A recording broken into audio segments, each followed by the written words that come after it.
ক্রমশ হিন্দুদের কাছে ত্রাসের দেশ হয়ে উঠছে বাংলাদেশ। বাংলাদেশে গিয়ে হামলার শিকার বেলঘরিয়ার যুবক। ঢাকায় কেনাকাটা করতে বেরিয়ে আক্রান্ত হয়েছেন সায়ন ঘোষ। ভারতীয় এবং হিন্দু পরিচয় পেয়ে ছুরি নিয়ে হামলা এবং ছোড়া হয় ইট পাথর। অশান্ত বাংলাদেশ থেকে দেশে ফিরেছেন প্রাণ হাতে করে। চোখের উপর দেখেছেন পড়শি দেশে কিভাবে সংখ্যালঘুদের ওপর অত্যাচার চলছে। নিজেও ভয়াবহ অভিজ্ঞতার সাক্ষী হয়েছেন বেলঘরিয়ার সায়ন ঘোষ। 23শে নভেম্বর ব্যক্তিগত কাজে ঢাকা যান তিনি। 26 তারিখ ফেরার কথা ছিল। সায়ন জানিয়েছেন 25 তারিখ বন্ধুর সঙ্গে কেনাকাটা করতে বেরিয়ে শুধুমাত্র ভারতীয় এবং হিন্দু পরিচয় পেয়ে কয়েকজন তার উপর হামলা চালায়। ছুরি নিয়ে হামলা চালানোর পাশাপাশি ইট পাথরও ছোড়া হয়। দর্শনা হয়ে গেদে সীমান্ত দিয়ে কোনো মতে দেশে ফিরেছেন বেলঘরিয়ার যুবক। দেশে ফিরে ঠিক কি জানিয়েছেন তিনি শোনাবো। আমি বাংলাদেশে গেছিলাম নভেম্বরের 23 তারিখে।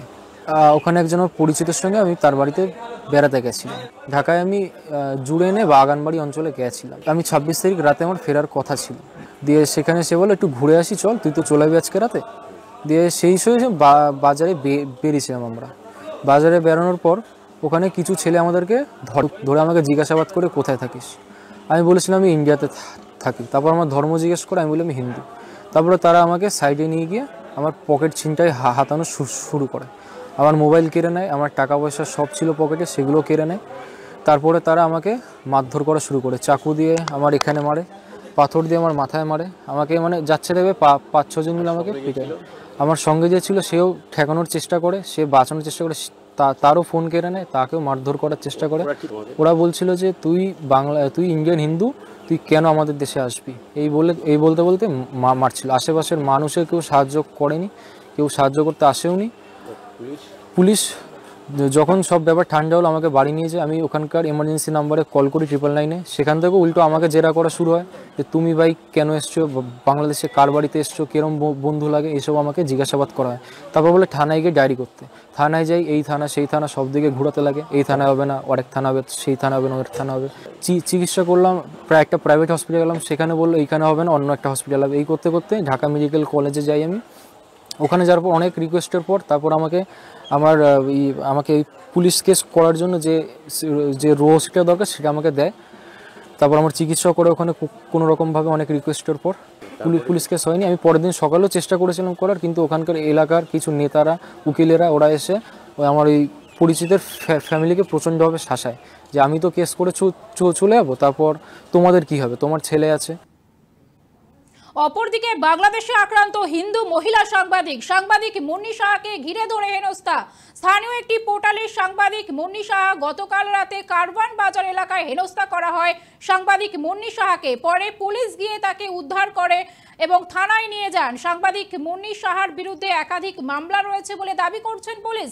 এবং সেই ভাইরাল ভিডিও দেখুন, আপনাদেরকে দেখাচ্ছি সেই ভাইরাল ভিডিও যেখানে মুন্নি সাহা তাকে কিন্তু ঘিরে ধরে আক্রমণ করা হচ্ছে, তাকে একাধিক আক্রমণ করা হচ্ছে, তাকে বলা হচ্ছে তিনি ভারতের দালাল, ভারতের হয়ে খবর প্রচার করছিলেন। একটি পোর্টালের সাংবাদিক তিনি, তাকে ইতিমধ্যে কিন্তু গ্রেপ্তার করা হয়েছে এবং তাকে বলা হচ্ছে, সেই ভাইরাল ভিডিও আপনাদের সামনে রেখেছি যেখানে তাকে বারবার আক্রমণ করা হচ্ছে, তাকে বারবার বলা হচ্ছে তিনি ভারতের দালাল, ভারতের হয়ে কাজ করছেন। দেখুন সেই ভাইরাল ভিডিও। গুলজার আহমেদ বুলবুল, শাকিলের মতন লোকজন ওই দিন সেনাবাহিনীতে হত্যাকাণ্ড ঘটনা, সিরিয়াল পিলখানার হত্যাকাণ্ড ঘটনা। এই হত্যাকাণ্ড যখন হয় সর্বপ্রথম মিডিয়ার মধ্যে সর্বপ্রথম আপনি মিসগেট করছেন।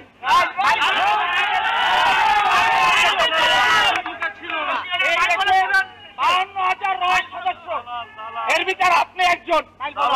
এই দেশকে আপনারা ভারতের অঙ্গরাজ্য বানাবার জন্য তাই করছেন। আপনি এখনো কেন আপনার হাতে এখনো ছাত্র হত্যার রক্ত এখন আপনার হাতে লেগে আছে। দেখুন সেই ভাইরাল ভিডিও যেখানে তাকে একাধিকভাবে আক্রমণ করা হচ্ছে, তাকে বলা হচ্ছে তিনি ভারতের দালাল, ভারতের হয়ে সংবাদ পরিবেশনা করছিলেন। গতকাল রাতে কারওয়ান বাজার এলাকায় হেনস্থা করা হয় সাংবাদিক মুন্নি শাহকে, হিন্দু মহিলা সাংবাদিক তিনি। পরে পুলিশ গিয়ে তাকে উদ্ধার করে থানায় নিয়ে যায় এবং তাকে ঘিরে ধরে তাকে একাধিক আক্রমণ করা হয়। তাকে বলা হয় তিনি ভারতের দালাল, তিনি ভারতের হয়ে সংবাদ পরিবেশন করতেন এবং তাকে গ্রেপ্তারও করা হয়েছে। এর পাশাপাশি যেদিকে নজর রাখবো, বারবার ভারতীয়রা আক্রান্ত হচ্ছেন, বারবার হিন্দুরা আক্রান্ত হচ্ছেন। ত্রিপুরা থেকে কলকাতা যাওয়ার পথে বাংলাদেশের ব্রাহ্মণবাড়িয়া বিশ্ব রোডে আক্রান্ত হয়েছে শ্যামলী পরিবহনের বাসগাড়ি এবং এই ঘটনায় আতঙ্কিত হয়ে পড়েন গাড়িতে থাকা ভারতীয় যাত্রীরা। বাসটি রাস্তার ধার দিয়ে যাচ্ছিল এবং উদ্দেশ্য প্রণোদিতভাবে দুর্ঘটনা ঘটানোর চেষ্টা চালানো হয় এবং শ্যামলী বাসের সামনে একটি অটো আসায় সংঘর্ষ হয় এবং তারপরে কিন্তু স্থানীয় লোকজন বাসে থাকা যাত্রীদের হুমকি দিতে থাকে, ভারত বিরোধী স্লোগান দিতে থাকেন তারা, এমনকি ভারতীয় যাত্রীদের প্রাণনাশের হুমকি দেওয়া হয়। দেখুন সেই চিত্র আপনাদের সামনে রেখেছি। সেই চিত্র বারবার আক্রান্ত হচ্ছেন ভারতীয়রা, বারবার হিন্দুরা, বাংলাদেশে যেসব হিন্দু আছে, সংখ্যালঘু মানুষজন আছে, তারা আক্রান্ত হচ্ছেন এবং যারা বাংলাদেশে এখনো আছেন ভারতীয়রা, যারা এখনো নিজেদের দেশে ফিরতে পারেনি, তারা কিন্তু আক্রান্ত হচ্ছেন। ত্রিপুরা থেকে কলকাতা যাওয়ার পথে বাংলাদেশের ব্রাহ্মণবেড়িয়া বিশ্ব রোডে আক্রান্ত হয়েছে শ্যামলী পরিবহনের বাসগাড়ি। এই ঘটনায় আতঙ্কিত হয়ে পড়েন গাড়িতে থাকা ভারতীয় যাত্রীরা। বাসটি রাস্তার ধার দিয়ে যাচ্ছিল এবং উদ্দেশ্য প্রণোদিতভাবে সেখানে দুর্ঘটনা ঘটানোর চেষ্টা চালানো হয় এবং এই নিয়ে কিন্তু এক্স হ্যান্ডেলে পোস্ট করেছেন এবং ধিক্কার জানিয়েছেন ত্রিপুরার পরিবহন মন্ত্রী সুশান্ত চৌধুরী। সুশান্ত চৌধুরী ত্রিপুরার পরিবহন মন্ত্রী, তিনি এই বিষয়টিকে ধিক্কার জানিয়েছেন। তিনি সোশ্যাল মিডিয়ায় পোস্ট করেছেন, এক্স হ্যান্ডেলে ছবি পোস্ট করেছেন তিনি। দেখুন সেই এক্স হ্যান্ডেলে তিনি ছবি পোস্ট করেছেন এবং তিনি কিন্তু ধিক্কার জানিয়েছেন। তিনি লিখছেন যে শ্যামলী পরিবহনের বাসগাড়ি, সেই শ্যামলী পরিবহনের বাসগাড়ি কিন্তু বাংলাদেশের ব্রাহ্মণবেড়িয়া বিশ্ব রোডে আক্রান্ত হয়েছে এবং এই ঘটনায় আতঙ্কিত হয়ে পড়েন ভারতীয় যাত্রীরা। বাসটি রাস্তার ধার দিয়ে যাচ্ছিল, উদ্দেশ্য প্রণোদিতভাবে দুর্ঘটনা ঘটানোর চেষ্টা চালানো হয়। শ্যামলী বাসের সামনে একটি অটো আসায় সংঘর্ষ হয় এবং তারপরে স্থানীয় লোকজন বাসে থাকা যাত্রীদেরকে হুমকি দিতে থাকে, এমনকি ভারত বিরোধী স্লোগান দিতে থাকে, ভারতীয় যাত্রীদের প্রাণনাশের হুমকি দিতে থাকেন তারা। দেখতে পাচ্ছেন সেই পোস্ট, ধিক্কার জানিয়েছেন ত্রিপুরার পরিবহন মন্ত্রী সুশান্ত চৌধুরী এবং এক্স হ্যান্ডেলে তিনি ছবি পোস্ট করেছেন।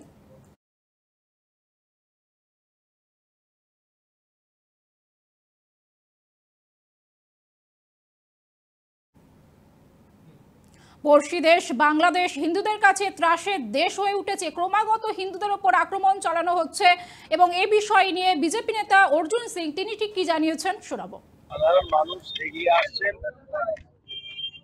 ভারতবর্ষে হিন্দুদের বাঁচতে গেলে, পৃথিবীদের হিন্দুদের বাঁচতে গেলে ভারতীয় জনতা পার্টির মেম্বার হলে নিশ্চিতভাবে একটা মানসিক বল, মানসিক সাপোর্ট পাওয়া যাচ্ছে। বিশেষ করে আজকে পশ্চিমবাংলা পাশেই পূর্ব বাংলাতে যে অবস্থা চলছে, হিন্দু নিধন হচ্ছে, সেখানকার জন্যে ভারতীয় জনতা পার্টি যখন যেভাবে লড়াই দিচ্ছে, কালকেই আমরা পেট্রাপোল বর্ডারে যাব।